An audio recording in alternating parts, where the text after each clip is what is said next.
Senior citizen માટે post ઓફિસમાં senior citizen saving scheme નામની યોજના કાર્યરત છે,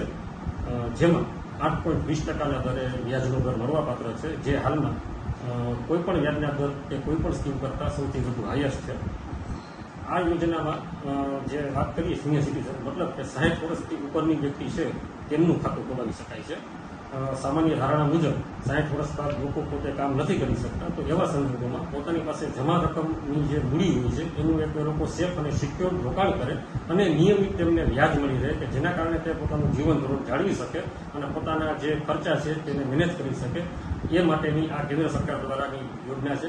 આ યોજનામાં અન્યથા સરકારી કર્મચારી કે જે 55 વર્ષ બાદ રિટાયર થાય છે તેઓ પણ પોતાના જરૂરી ડોક્યુમેન્ટ જો રજૂ કરે તો 55 વર્ષ બાદ પણ તે પોતે ખાતું એનું ખોલાવી શકે છે. પ્લસ સેકન્ડ હોલ્ડર તરીકે 50 વર્ષથી ઉપરની ઉંમરના તેમના જે જીવનસાથી હોય છે તેનું પણ નામ આમાં જોઈન્ટ એકાઉન્ટ હોલ્ડર તરીકે જોઈન કરી શકાય છે અને આમાં નોમિનેશનની પણ સુવિધા ઉપલબ્ધ છે. આ એકાઉન્ટમાં હાલમાં જ તે આ રકમની જે 15 લાખ રૂપિયાની મર્યાદા હતી તેને વધારી અને કેન્દ્ર સરકાર દ્વારા 30 લાખ રૂપિયાની કરવામાં આવી છે કે મેક્સિમમ તમે 30 લાખ રૂપિયા એમાં ઇન્વેસ્ટ કરી શકો છો. પ્લસ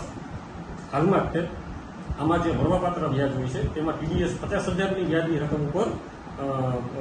વ્યાજની રકમની ઉપર એને ટીડીએસ કપાતો હતો, જે પણ હાલ કેન્દ્ર સરકાર દ્વારા એની મર્યાદા વધારીને 1 લાખ રૂપિયાની કરવામાં આવી છે. મતલબ કે 1 લાખ રૂપિયાની રકમનું વ્યાજ મળે ત્યાં સુધી કોઈપણ પ્રકારનો ટેક્સ ડિડક્શન એક્સોસ ટીડીએસ કપવામાં આવતો નથી.